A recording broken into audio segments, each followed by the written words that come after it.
আমি মাঝে মধ্যে ভাবতেন সুজিনের হাগল কয় কিলে, সুজিন না আসলে হাগল। মানে বিপিএল এর সবকিছু ঠিকঠাক চলতেছে ঢাকা ক্যাপিটালস এর সবকিছু, সুজিন না আলার তালা এটা হাগল। এতে ক্যাপ্টেন দিছে কারে দিশারা ফেরারে, যে দিশারা ফেরারে শ্রীলঙ্কা প্রিমিয়ার লিগ পর্যন্ত লয় না, অবহেলিত হে দিশারা ফেরারে ঢাকার ক্যাপ্টেন দিছে। তো আর কত হয়েছে সুজন গাদা, হাতে গাদা কিনলে এতদিন কইতো আমি মনে মনে ভাবতাম।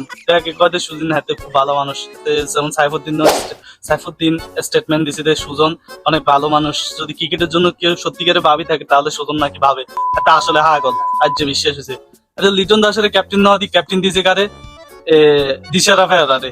লিটন দাসের কি অভাব, লিটন দাস কি ক্যাপ্টেন হয় না? লিটন দাস শেষ বাংলাদেশের ক্যাপ্টেন হয়েছে টি-20 তে, কি পারফরমেন্স, হয়তো পারফরমেন্স খারাপ আছে, এত ব্যাটিং দিয়ে একটু সমস্যা, কিন্তু ক্যাপ্টেন হিসেবে এত পারফেক্ট, এটা দিয়ে কোনো সন্দেহ নাই, এটাতে কোনো সন্দেহ নাই। মানে যদি একেবারে বালার মধ্যে যদি ডাইল করে দিতে হয় তাহলে সুজিনা আল্লাহ তালার এই ডিসিশনটা পুরো বিপিএল মজা নষ্ট করে দিছে। মানে খুব খারাপ লাগতেছে, আর কি বলবো।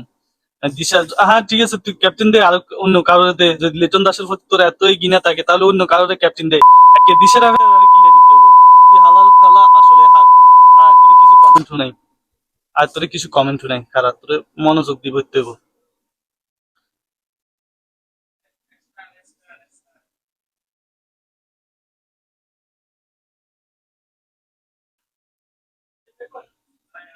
প্রথম কমেন্ট হয়েছে ঢাকা ক্যাপিটাল সাধারণ মানুষকে হতাশ করেছে। অবশ্যই হতাশ করার মতো কথা, তোরা যে বেড়া এত মানে গাইলেন, এটাও অনেক কথা।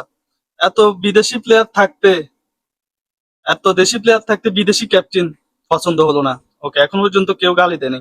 লিটনকে দিলে ভালো হতো, এটা আমারও কথা। প্রশ্ন হচ্ছে ঢাকা ক্যাপিটাল ম্যানেজমেন্টের কাছে প্রশ্ন রাখছি, ক্যাপ্টেন্সি লিটন কেন নয়? সর্বশেষ টি-20 সিরিজ তার নেতৃত্বে জিতছে বাংলাদেশ দল। এছাড়াও দেশিদের মধ্যে লিটনের যেহেতু অভিজ্ঞতা আছে, সেই হিসেবে বিদেশি কাউকে কেন ভরসা করতে হবে? নাকি লিটনকে নিয়মিত একাদশে রাখারই পরিকল্পনা নেই? সুদিনতি হাগাল হালার থালা স্থানীয়। ঢাকার সবচেয়ে বড় ভুল সিদ্ধান্ত হচ্ছে লিটন দাসকে থাকতে দিশারা ফেরারকে কেন অধিনায়ক দেওয়া হয়েছে, এটা তো আমারও কথা।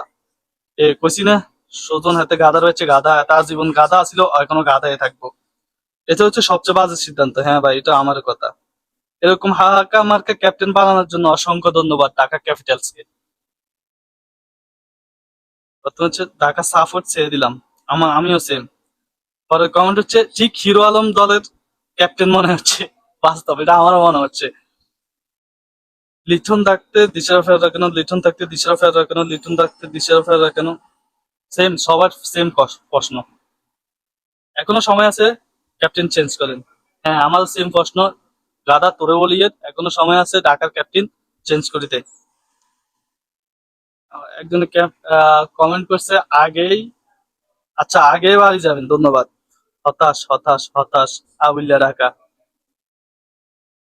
হা হা, বয়কট ঢাকা, হ্যাঁ সেম, আমারও বয়কট ঢাকা, বাজে সিদ্ধান্ত। হ্যাঁ ভাই, আমার সব সোনার ক্যাপ্টেন আরে, মানে এই বিপিএল এ মানে আমি অনেক কমেন্ট আছে, আমি পড়তে পারতেছি না, কারণ এগুলো অনেক সমস্যা পড়বে, কারণ সবাই তো আর সুন্দর ভাষায় গালি দেওয়া যায় না। এখন আমার প্রথম প্রশ্ন হচ্ছে মানে লিটন কেন নয়? আপনি দিয়ে দেখেন, যদি খারাপ হয় তাহলে পরবর্তীতে আপনি চেঞ্জ করতে পারতেন নাকি। আর এমন একজনকে ক্যাপ্টেন চুজ করছেন যে শ্রীলঙ্কাতে তাদেরকে ফিমেল, তাদের যে লিগটা আছে ওখানে নেয় না, তারপর লিটন কেন নয়? লিটন কেন নয়? হয়তো তার ফর্মটা খারাপ, সবারই সুযোগ আছে, যেহেতু যাকে জাতীয় দলে এত সুযোগ দিতেছে, জাতীয় দলের মতো একটা বড় প্ল্যাটফর্মে তাকে দিতেছে, অবশ্যই লিটনের সাথে আপনার